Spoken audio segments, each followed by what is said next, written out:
Bismillahirrahmanirrahim. Assalamualaikum warahmatullahi wabarakatuh. Alhamdulillah. Apa kabar anak-anak semuanya? Alhamdulillah. Luar biasa. Semangat belajar. Terus belajar. Allahu Akbar. Yes, yes, yes. Au. Baik, alhamdulillah. Bersyukur kita kepada Allah Subhanahu wa taala pada hari ini, hari Selasa ya. Hari Selasa bertepatan dengan 10 November 2020 ya. Dan ada yang istimewa dari Pak Aris. Hari ini Pak Aris pakai baju korpri. Ya, ada apakah hari ini? Ya, sesuai dengan yang kita tahu bahwa hari ini tanggal 10 November adalah Hari Pahlawan. Nah, untuk memperingati Hari Pahlawan ya, kita semua diminta ya para guru untuk menggunakan baju korpri ini. Baik, mudah-mudahan ini menambah hangat suasana dengan seragam yang berbeda dengan seperti yang biasa Pak Aris pakai ya. Baik anak-anak sekalian, hari ini insya Allah kita akan melanjutkan kembali materi belajar kita. Dan hari ini untuk kelas 2 masuk ke pelajaran keempat ya. Pelajaran keempat ya pada semester 1 ini. Nah, untuk bukunya silakan kamu buka di halaman 24. Buku paketnya di halaman 24 ya. Baik anak-anak sekalian, sebelum kita memulai proses pembelajaran seperti biasa, mari sama-sama kita berdoa terlebih dahulu. Bismillahirrahmanirrahim. Raditu billahi rabba, bil islami dina, wa bi muhammadin nabiyya wa rasula, bil qur'ani imama, bil ka'bati qibla, wa bil mu'minina ikhwana. Rabbi zidni ilman warzuqni fahman walhamdulillahi rabbil alamin. Alhamdulillah. Baik anak-anak sekalian, alhamdulillah hari ini insyaallah akan kita lanjutkan kembali materi belajar kita dengan tema perilaku terpuji. Masuk pada pelajaran keempat, tema perilaku terpuji ya. Anak-anak sekalian, ini adalah tema yang menarik, tema yang sangat penting untuk kita pelajari. Ya, tema yang sangat penting untuk kita ikuti, untuk kita teladani, dan untuk kita amalkan. Nah, temanya adalah perilaku terpuji. Nah, anakku sekalian, tentu dalam setiap pembelajaran kita punya tujuan pembelajarannya. Dan tujuan pembelajaran pada materi ini adalah agar siswa meyakini bahwa perilaku terpuji itu adalah bagian dari iman. Ya. Nah, harus ulangi lagi. Tujuan pembelajarannya adalah agar siswa meyakini perilaku terpuji bagian dari iman. Nah, seperti biasa, sebelum Pak Aris masuk kepada materi, Pak Aris akan tampilkan gambar-gambar yang untuk kalian amati. Nah, Pak Aris ulang lagi ya. Oke. Ada beberapa gambar yang harus kalian amati. Nah, Pak Aris akan ulang kembali ke gambar-gambar tadi. Nah, ini adalah ya, Pak Aris di sini menampilkan 3 gambar. Ya, 3 gambar.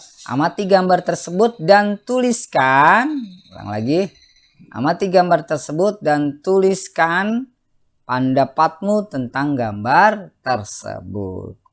Jadi seperti biasa, Pak Aris selalu menampilkan gambar, selalu menampilkan video untuk kalian amati ya, untuk kalian simak, kemudian kalian belajar untuk menyampaikan pendapatmu tentang gambar tersebut ya. Belajar melihat gambar, kemudian oh ini gambarnya tentang apa ya, oh gambarnya menceritakan tentang apa ya gitu ya. Jadi kalian dilatih, diajarkan untuk mengeluarkan pendapat kamu ya, bukan hanya dengerin dari Pak Aris aja ya. Oke, baik. Nah anak-anakku sekalian, pada subtema yang pertama kali ini kita akan belajar tentang sebuah perilaku yang terpuji sesuai dengan kurikulum pembelajaran kita. Maka subtema yang pertama dalam perilaku terpuji ini adalah kerjasama. Boleh kamu lihat di buku paket halaman 25 ya, kerjasama. Nah, kita akan mengetahui lebih jauh, kita akan belajar nanti apa sih kerjasama ya, apa sih contoh-contoh kerjasama, apa sih manfaatnya kerjasama gitu ya. Kita akan belajar nanti ke depannya. Nah, anak sekalian, kerjasama. Nah, kerjasama itu apa sih kerjasama? Nah, ini adalah kerjasama adalah kesepakatan antara dua orang atau lebih yang saling menguntungkan. Yang namanya kerjasama itu pasti lebih dari satu orang. Ya, itu namanya kerjasama. Misalnya berdua, bertiga, berempat, berlima, berenam, banyak. Nah, itu disebut dengan kerjasama. Apa tuh? Kesepakatan antara dua orang. Misalnya ada satu namanya Dodi, ada yang satu namanya misalnya Roni. Nah, Dodi dan Roni bertemu ya, kemudian ia bersepakat berdua, Dodi mau nggak bantu aku mau kita misalnya Dodi dan Roni ini piket aja di kelas ya, misalnya contohnya Dodi dan Roni ini piket di kelas misalnya ya. Kemudian Dodi datang terlebih dahulu ya, Dodi datang terlebih dahulu. Roni melihat Dodi sedang menyapu sendirian. Nah, akhirnya bertemulah si Dodi dengan si Roni. Kemudian dia berbincang berdua. Hai Dodi, kamu nanti nyapu ya, aku yang ngepel. Oke. Nah, datanglah satu lagi temannya si Dewi. Dewi masuk. Kamu Dewi baru datang. Oke Dewi, kamu lap-lap meja aja ya. Kamu bersihkan meja ya. Nah, terjadilah kesepakatan nih antara Dodi ya, tadi Roni dan Dewi. Untuk apa? Untuk bekerja sama membersihkan ke kelas. Nah, itulah arti kerjasama, yaitu kesepakatan antara dua orang atau lebih yang saling menguntungkan. Saling menguntungkan. Nah, apa sih kemudian manfaat kerjasama itu apa? Apakah kerjasama itu ada manfaatnya enggak sih? Nah, banyak manfaat kerjasama. Satu, pekerjaan lebih mudah dan ringan. Ya, karena tadi satu orang mau dikerjakan sendiri, datang lagi temannya, akhirnya pekerjaannya lebih ringan, lebih mudah. Dibagi-bagi, yang satu ngepel, yang satu nyapu, yang satu ngelap, ya, pekerjaan lebih mudah. Kedua, pekerjaan lebih cepat. Ya, kalau sendiri satu kelas, waduh lama ngerjainnya ya.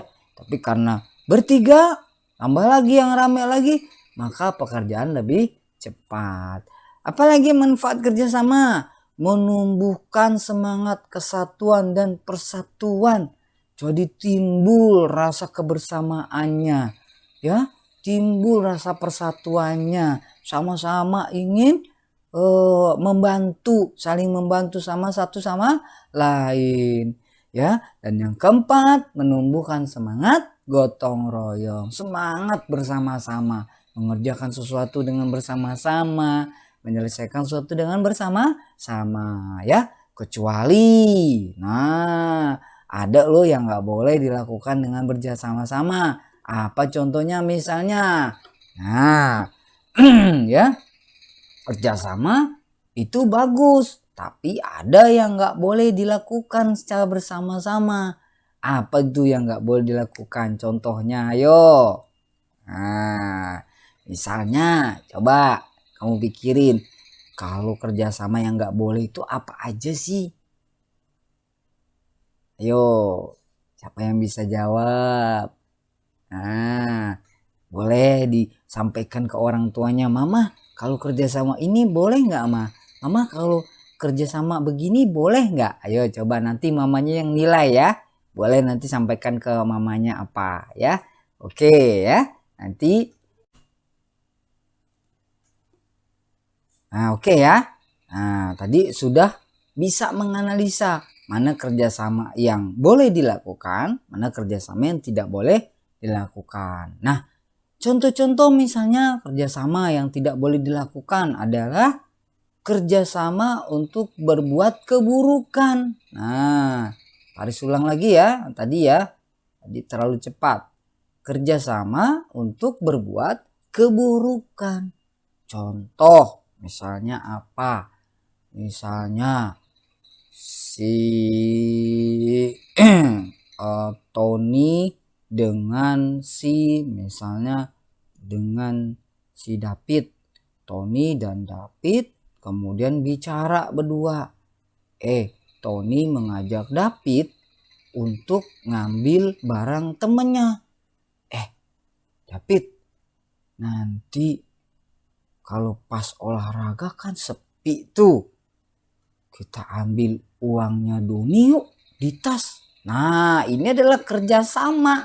Tapi kerjasama untuk berbuat keburukan. Ya, nggak boleh itu dilakukan. Contoh lagi misalnya kerjasama ngerjain temennya, ngisengin temennya.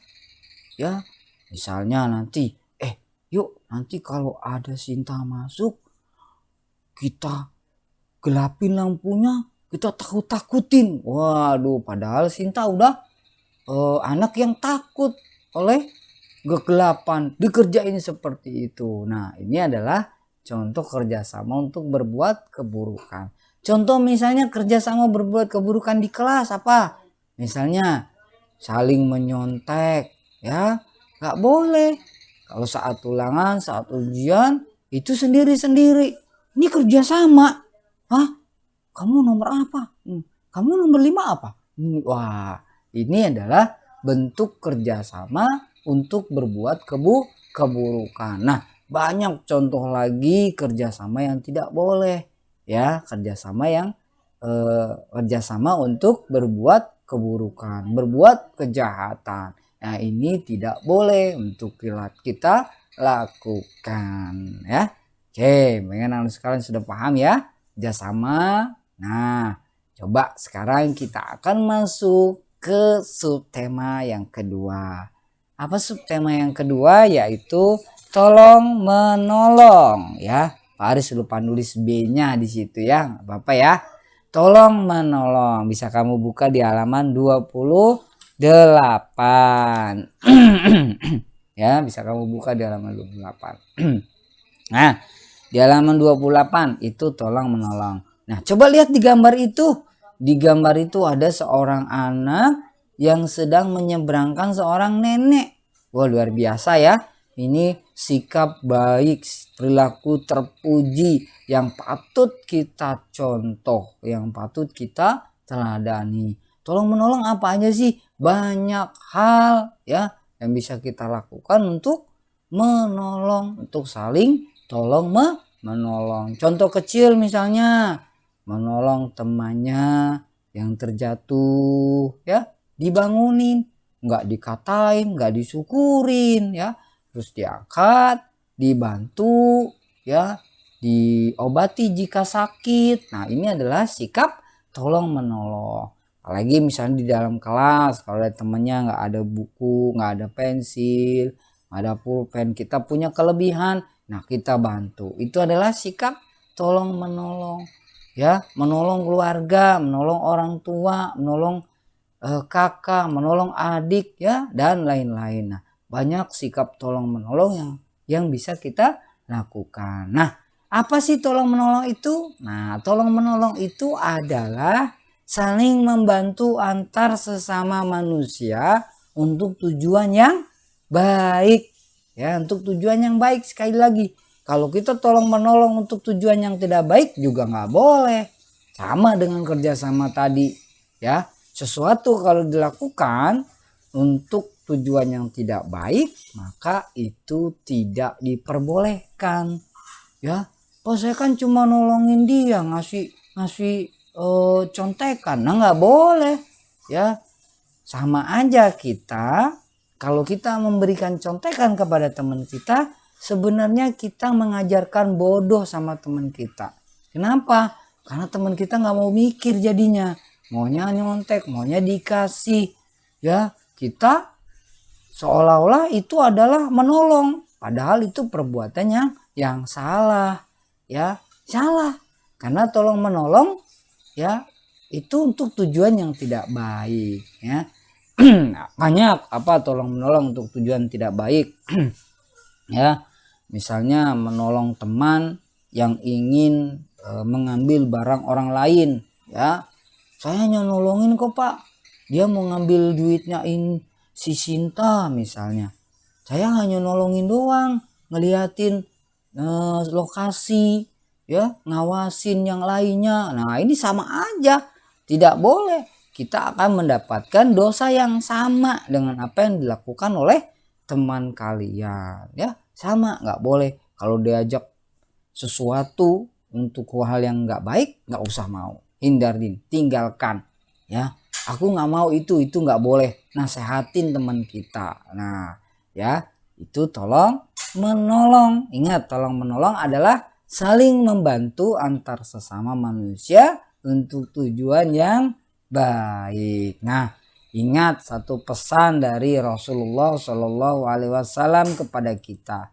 Apa kata Rasulullah? Barang siapa yang melepaskan satu kesusahan seseorang, pasti Allah akan melepaskan darinya satu kesusahan pada hari kiamat. Jadi kalau kita banyak bantu orang lain ya, banyak bantu teman, banyak bantu kakak kita, banyak bantu orang tua kita, banyak bantu guru, banyak bantu adik, banyak bantu orang lain, bahkan banyak bantu lingkungan, maka setiap satu ya kebaikan yang kita lakukan, ini Allah akan berikan kebaikan yang banyak di hari kiamat nanti.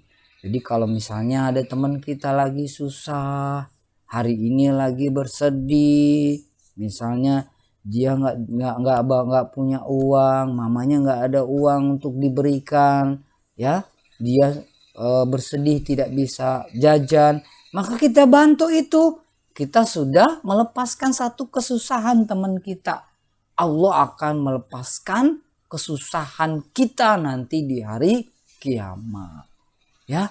Subhanallah ya, luar biasa. Nah ini pentingnya kita tolong menolong sesama manusia. Sama hal yang lain juga, sama binatang, sama makhluk hidup yang lain, tumbuhan dan yang lain. Misalnya ada tumbuhan yang sudah layu, wah kasihan, kita ambil, kita siramin, sampai akhirnya tumbuhan itu tumbuh kembali. Nah itu luar biasa. Tumbuhan itu nanti akan menjadi saksi akan kebaikan kita di hari kiamat nanti.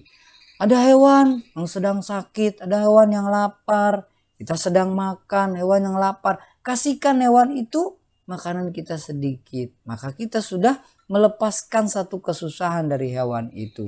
Maka Allah akan melepaskan dari kita kesusahan kita nanti pada hari kiamat. Subhanallah ya. Itulah pentingnya kita untuk tolong menolong ya. Baik, alhamdulillah anak-anakku sekalian ya, materi pembelajaran kita untuk tema sikap terpuji tadi kita sudah belajar tentang dua hal. Yang pertama adalah tentang kerjasama, yang kedua tentang tolong menolong. Ini adalah sikap terpuji yang harus kita contoh, harus kita teladani, harus kita amalkan, harus kita jadikan kebiasaan kita. Ingat, kalau kita membantu orang lain, insya Allah Allah akan membantu kita. Kalau kita melepaskan kesusahan orang lain, insya Allah Allah akan melepaskan kesusahan kita di hari kiamat nanti. Insya Allah. Baik anak-anakku sekalian, ya terima kasih udah memperhatikan, udah menyimak dengan baik. Tetap semangat. Dan assalamualaikum warahmatullahi wabarakatuh.